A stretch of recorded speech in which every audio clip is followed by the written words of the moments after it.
There are two different kinds of humans in this world. First is when you give them the love, the affection, that care, they start to think that, you know what, oh my god, maybe this person is literally a gem of a person, that they're giving me so much, that they're taking care of me.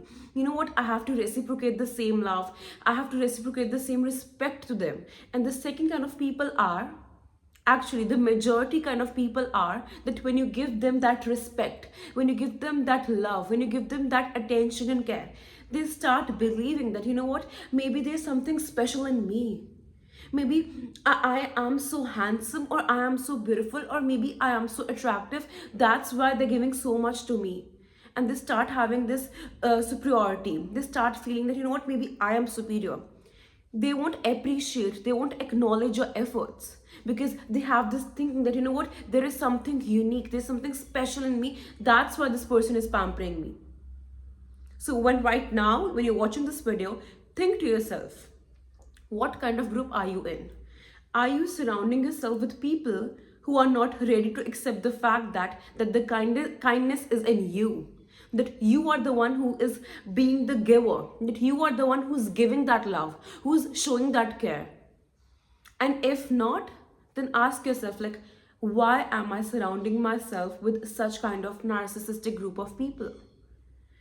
People don't understand that the word narcissist, like, it, firstly there is a disorder being narcissist, right? And then is being a little narcissist, being self-obsessed, putting your own self the priority, making your own self the king, having this image that, you know what, if people are serving me, it's just because I'm special, not because they are kind, not because they are genuine.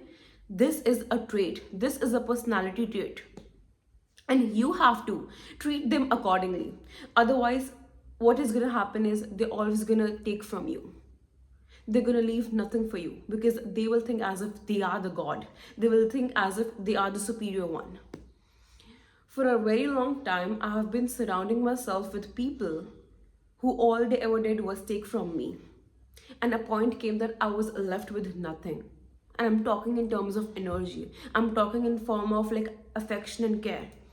I was giving them so much love. I was giving them so much attention. I'm talking in terms of friends group, not even relationship or partner, no. In terms of friends. I was pouring into that cup so much, not realizing that there are holes in it. It doesn't matter how much water I'm filling. It's always going to be empty, because those people felt that maybe I need something from them, not realizing the kindness in me, not realizing that nice nature in me. So maybe you are doing the same thing. You don't have to literally put yourself in such an ugly spot. You can choose to walk away. It's been a year and a half. I've literally changed my life. For a very long time, for a very, very long period of time, I was alone. I used to sit right on this couch. I used to journal. I used to read.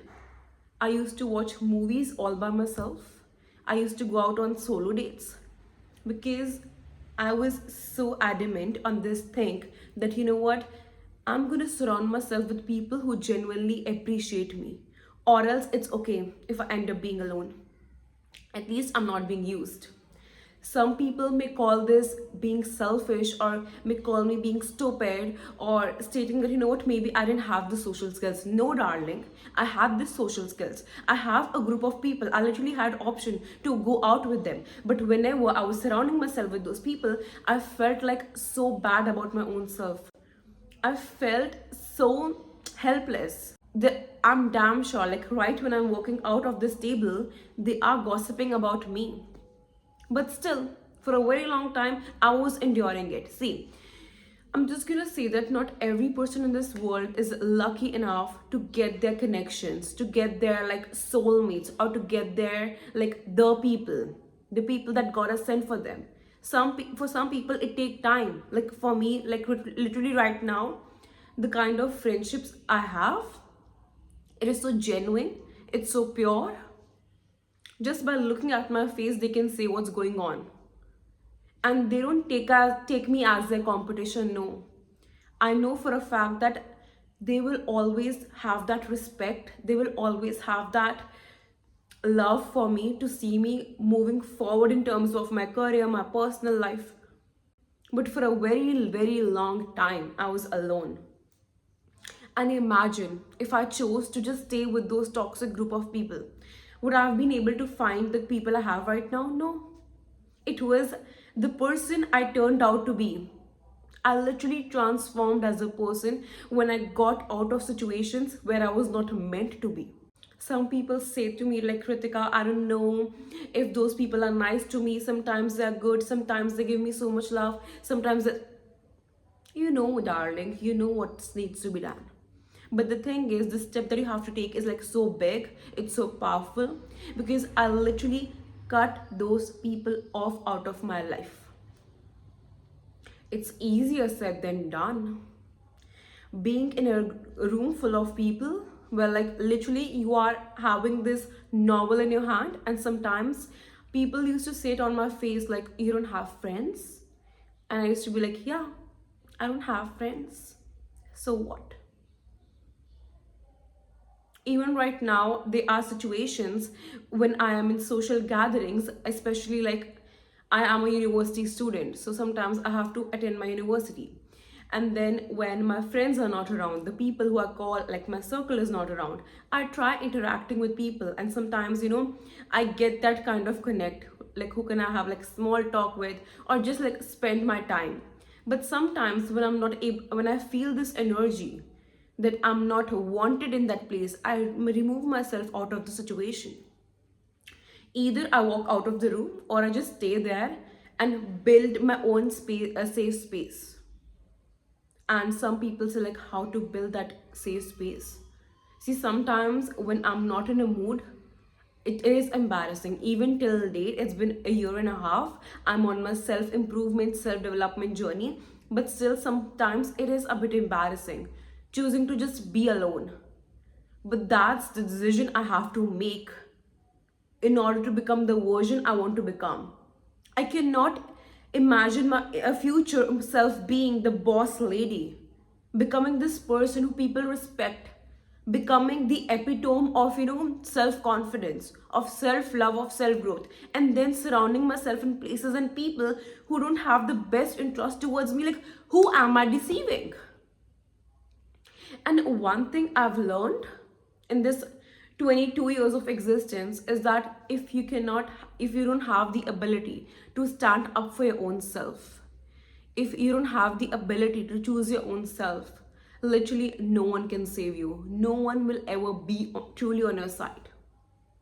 There were people in my life who were obsessed with me. There were people in my life who said to me, who made those fake promises that, you know what, oh my God, we're sisters, we're gonna be this, we're gonna do this, we're gonna have this.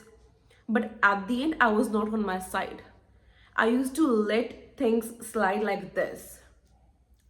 People used to comment upon the way how I speak, how I am outspoken, how I choose to accept, I literally put myself on pedestal. Do you understand? Putting myself on pedestal means like being ready to do anything new. This concept of being cringe, looking funny, I didn't care about that. If I wanted to do something, people used to talk, and I used to be the one who used to already do it. I remember once in my college, there was this modeling stuff going on, and obviously I'm not a good model or anything, but then I wanted to try, and all of my like girlies, they were discussing. And then I just, next day we all discussed, and they were like, we want to do. So next day I went there and no one was there, but they were sitting in the audience, and I auditioned. I was literally mocked. I was passed comments by my own friends group. But you know what? I don't care. I didn't care at that time. Because this is who I was. I liked being on the pedestal. I liked doing things which my heart said. I wanted to experience that thing. And I think it's one of the most amazing experiences I ever had. Trying something out of my comfort zone. I was literally mocked. I was literally laughed upon for doing something for my own self. It was not something I was doing something which was illegal or something which was unethical. No.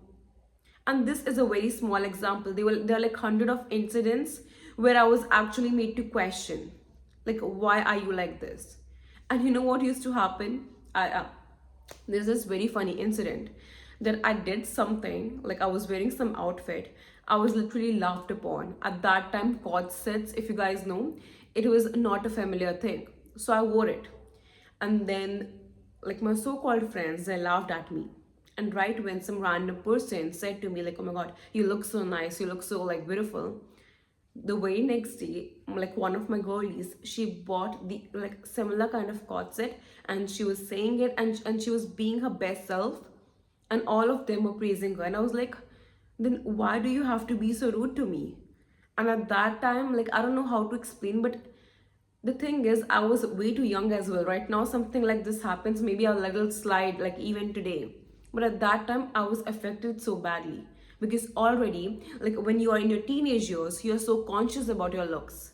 And then when people are commenting, like you don't look nice a certain way, your dressing sense is not nice, and I was an underconfident kid, like in terms of that, and my friends knew, but they didn't care about me, and they were continuously showing that behavior towards me because they knew I would never speak up. I used to give those ugly expressions, but I never spoke up for myself. And right now, like when someone does something bad to me, I put them on this spot, and usually two things happen. First is they correct the behavior, which is like really, it doesn't happen often. Or the other thing is that they stop talking to me. And you know what, I never regret expressing my emotions.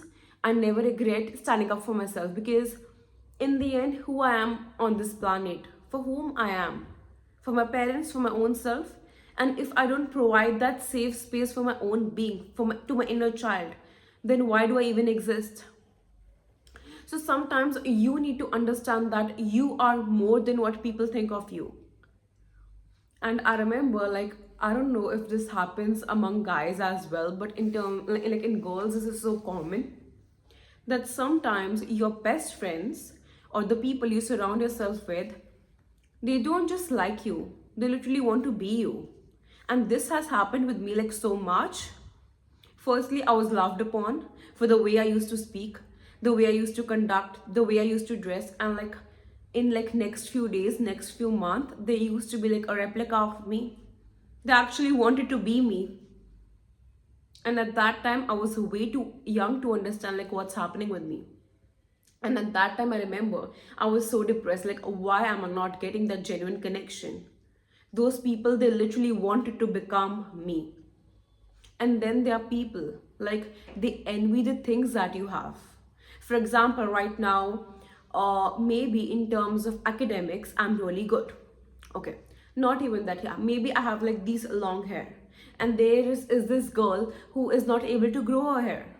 So this is not something which I have myself literally asked God. Firstly, I have been privileged enough to get these long hair, and second of all, I take care of them. I have like hair care routine, right?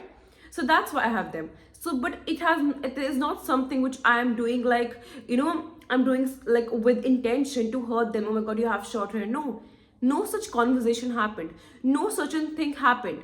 But just because they have this insecurity of having thin hair, that certain person will stop liking me, that certain person will pretend as if there's something wrong in me.